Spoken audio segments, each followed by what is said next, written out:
Hello दोस्तों, take ITI में आपका स्वागत है। दोस्तों, एएलपी का फॉर्म भरने के पहले जो अभी तक फॉर्म नहीं भरे हैं तो वो भरने से पहले ये 8 जो डॉक्यूमेंट है उसके बारे में बता रहे हैं, वो आपके पास ज़रूर होना चाहिए। यानी जिनका जिनका जिस तरह से क्वालिटी है यानी क्वालिफ़िकेशन है उसके अनुसार ये 8 डॉक्यूमेंट बहुत ही ज़रूरी है। जिनके पास ये 8 डॉक्यूमेंट है वो अपना फॉर्म भरें, और जिनके पास नहीं है तो भरने से पहले आप अपना ज़रूर मिलान कर लें कि कौन सा डॉक्यूमेंट घट रहा है। तो चलिए वीडियो को शुरू करते हैं।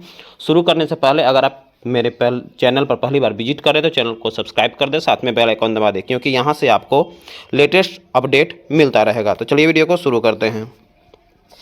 सबसे पहला है 10th का मार्कशीट। जी हाँ दोस्तों, सबसे पहला है 10th का मार्कशीट या सर्टिफिकेट, क्योंकि ये रहना आपके पास ज़रूरी है।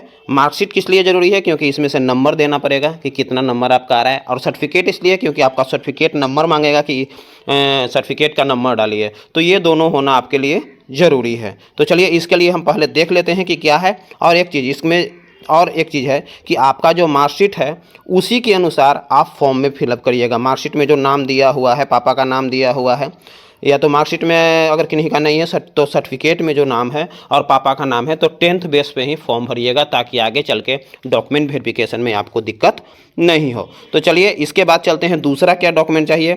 दूसरा डॉक्यूमेंट चाहिए आपको आईटीआई सर्टिफिकेट, या तो फिर अगर डिप्लोमा किए हुए हैं तो डिप्लोमा, या तो फिर बीटेक है तो बीटेक का मार्कशीट और सर्टिफिकेट। क्यों मार्कशीट? इसलिए कि मार्कशीट में आपको उसमें मार्कशीट नंबर डालना पड़ेगा कि कितना नंबर आपका आईटीआई में या डिप्लोमा में या बीटेक में आया था। और सर्टिफिकेट इसलिए कि अगर सर्टिफिकेट नंबर है तो सर्टिफिकेट नंबर डालना है।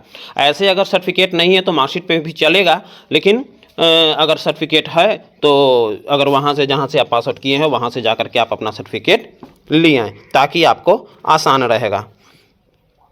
तीसरा है ओबीसी, जिसमें एनसीएल और सीएल बोलते हैं। एनसीएल को बोलते हैं नॉन क्रीमी लेयर सर्टिफिकेट, और सीएल को बोलते हैं क्रीमी लेयर सर्टिफिकेट। तो जिनका भी क्रीमी लेयर सर्टिफिकेट होगा उनको छूट नहीं मिलेगा ओबीसी का। जिनका नॉन क्रीमी लेयर सर्टिफिकेट है उन्हीं को ओबीसी का छूट मिलेगा। क्योंकि इसको हम पहले एक दिखा देते हैं। देखिए ओबीसी नॉन क्रीमी लेयर कैसा होना चाहिए, सो देख लीजिए, ऐसा होना चाहिए। इस तरह का, इस फॉर्मेट में आपको ओबीसी का नॉन क्रीमी लेयर का सर्टिफिकेट बना होना चाहिए, जो कि आप अप्लाई करिएगा तो अभी जो भी लेटेस्ट अप्लाई करिएगा वो इसी का रहेगा। और एक चीज़ और, 1 ईयर का होना चाहिए। 1 ईयर का ये अपडेट होना चाहिए। 1 ईयर से ज़्यादा नहीं होना चाहिए। जो इसका जो नोटिफिकेशन निकला है उसके बाद का होना चाहिए, सॉरी उसके बाद तक 1 साल पूर्व जाना चाहिए। यानी कहने का मतलब जब 20 तारीख का नोटिफिकेशन है तो आपको 20 तारीख तक साल भर के अंदर का ही होना चाहिए। साल भर से अगर ज़्यादा हो गया है तो फिर से आप नया ओबीसी सर्टिफिकेट बनवा लें।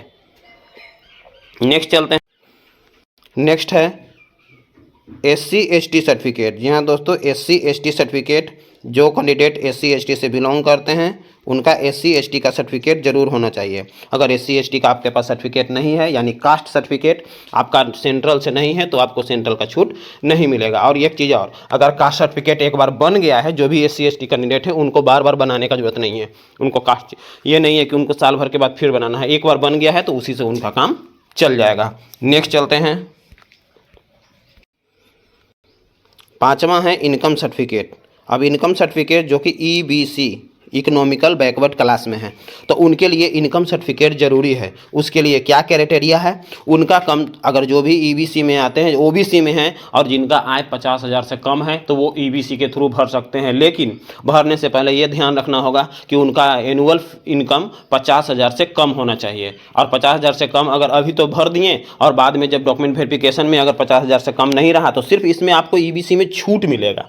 जब ईबीसी का फॉर्म भरेगा, नहीं तो आपको सब चीज़ आपको ओबीसी से ही मिलेगा। और जो ईबीसी के अंतर्गत आते हैं उनको ही ईबीसी की सुविधा मिलेगा। जो ओबीसी में अगर 50,000 से एनुअल कम है, जैसे ईबीसी में कुछ कास्ट हैं जो आते हैं तो उनको तो ईबीसी का सुविधा मिलेगा। और ऐसे भी सेंट्रल में जनरल ओबीसी होता है, ईबीसी और बीसी नहीं होता है ऑलरेडी, या वहाँ ये होता है। इसलिए इस बातों पर ध्यान दें कि आपको कम से कम 50,000 का बनाना पड़ेगा। अगर बनाने में आप सहमत हैं तो भरें, और नहीं तो इसमें फॉर्म नहीं भरें। सिर्फ आपको फी में 500 की जगह 250 लगेगा, और कुछ इसमें चेंजिंग होने वाला नहीं है।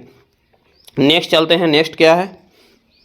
नेक्स्ट है आधार कार्ड। जी हाँ दोस्तों, अभी के डेट में आधार कार्ड फॉर्म भरने से पहले जो भी है आधार कार्ड को सही कर लें, क्योंकि किन्हीं का नेम में गड़बड़ होता है, किन्हीं का डेट ऑफ बर्थ में गड़बड़ होता है। और ये सब गड़बड़ आपको एग्ज़ाम देने टाइम काफ़ी दिक्कतें पहुंचाएगा, क्योंकि अब हर चीज़ में आधार कार्ड मस्ट कर दिया है। अगर जिनका नहीं है तो वो सही से उसको सुधरवा ले। वो आधार कार्ड का नाम होना चाहिए, 10th बेस पे होना चाहिए, और डेट ऑफ बर्थ भी 10th बेस पे होना चाहिए, तो ज़्यादा बेटर रहेगा। नहीं तो अगर अदर डॉक्यूमेंट आप अदर भी ऑप्शन है, लेकिन अदर डॉक्यूमेंट में आपको ज़्यादा दिक्कतें होगा, लेकिन अगर आधार कार्ड आपके पास है तो ज़्यादा प्रॉब्लम होने की ज़रूरत नहीं है। आपको आराम से एग्ज़ाम टाइम में दिक्कत नहीं होगा। नेक्स्ट है फ़ोटो। अब देखिए, फ़ोटो इसलिए लेटेस्ट होना चाहिए कि फ़ोटो नहीं रहेगा लेटेस्ट, और एक चीज़ और, इसका बैकग्राउंड वाइट होना चाहिए। इसका बैकग्राउंड वाइट होना चाहिए, जो कि ऑलरेडी मेंशन किया हुआ है। बैकग्राउंड वाइट हो और दोनों कान दिखता हुआ होना चाहिए फ़ोटो खींचा हुआ। अगर एक भी कान अगर झंका हुआ है तो आगे चल के आपको दिक्कत हो सकता है। अब प्लस में ये फ़ोटो, जो भी फ़ोटो खींचे उसको कम से कम 20 फ़ोटो रहना चाहिए। इसलिए रहना चाहिए कि आगे भी आपको खोजेगा कि सेम फ़ोटो चाहिए। अगर नहीं बनवाए हैं तो फिर आपको दिक्कत हो जाएगा।